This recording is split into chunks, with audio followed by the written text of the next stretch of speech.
Barakatah Yahweh, Barakatah Yahweh Shai, Barakatah Yahweh, Barakatah Yahweh Shai, Waha Rakah Kodash.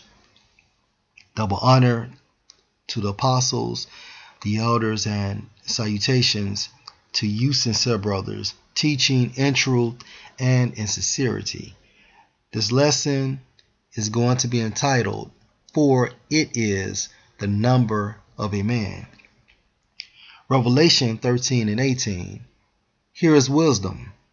Let him that hath understanding count the number of the beast, for it is the number of a man, and his number is 666. So, what is the number of a man?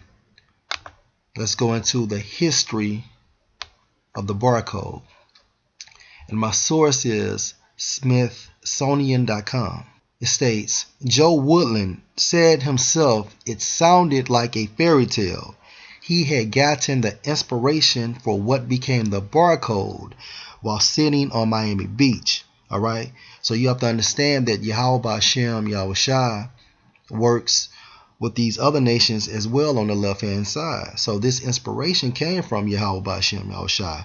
And what proved that point, go to Job 32 and verse 8. He drew it with his fingers in the sand. What he was after was a code of some sort that could be printed on groceries and scanned so that the supermarket checkout queues would move more quickly and stock telling would be simplified. And so what queues are is a line of people or a line of vehicles. Now it goes into the origin of tell as well. That such a technology was needed was not his ideal. It came from a distraught supermarket manager who had pleaded with a dean at Drexel Institute of Technology in Philadelphia to come up with some way of getting shoppers through his store more quickly. The delays and the regular stock taking were costing him his profits.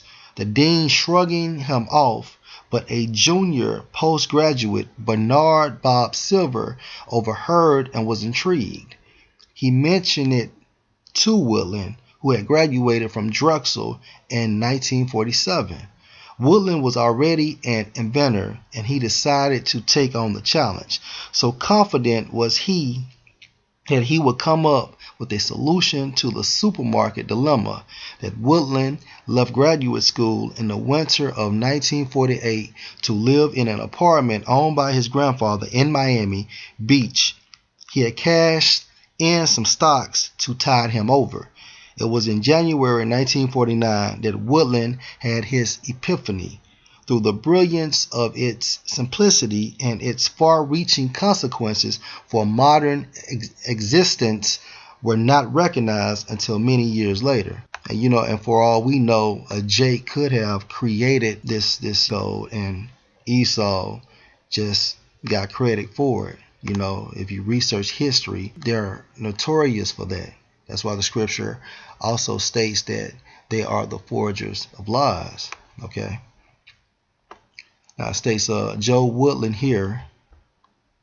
This is Joe Woodland. And Bernard Silver filed a patent in 1949, which was granted in 1952. All right. Now it states it was Morse code that gave him the idea. Woodland had learned it when he was in the Boy Scouts, as he was sitting in a beach chair and pondering the checkout dilemma. Morse came into his head. Now this is an example of the Morse code.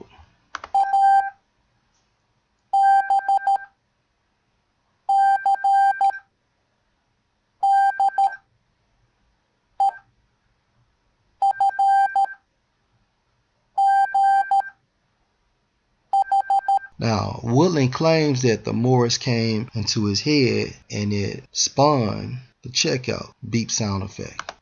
If we go back into the scripture, it states Revelation 13 and 18, here is wisdom. Let him that have understanding count the number of the beast, for it is the number of a man, and his number is 666. which is 666. Now, if you focus on man in the Greek, Strong's G 444, anthropos. Anthropos. and it's going into a human being. And we know that the Edomites cannot be human because in order to be a human being, you have to have color, okay? Whether male or female. Also another point with reference to sex, a male. Revelation 13:18, here is wisdom. Let him that have understanding count the number of the beast, for it is the number of a man, and his number is 666. Now, this man would be Joe Woodland, all right? Because he was accredited inventor of the barcode, and he and Bernard Silver filed a patent in 1949, which was granted in 1952. Ownership of this barcode, which is going into the UPC code. Barcode, source Wikipedia, inventor Norman Joseph Woodland. Lord will you are edified. Shalom.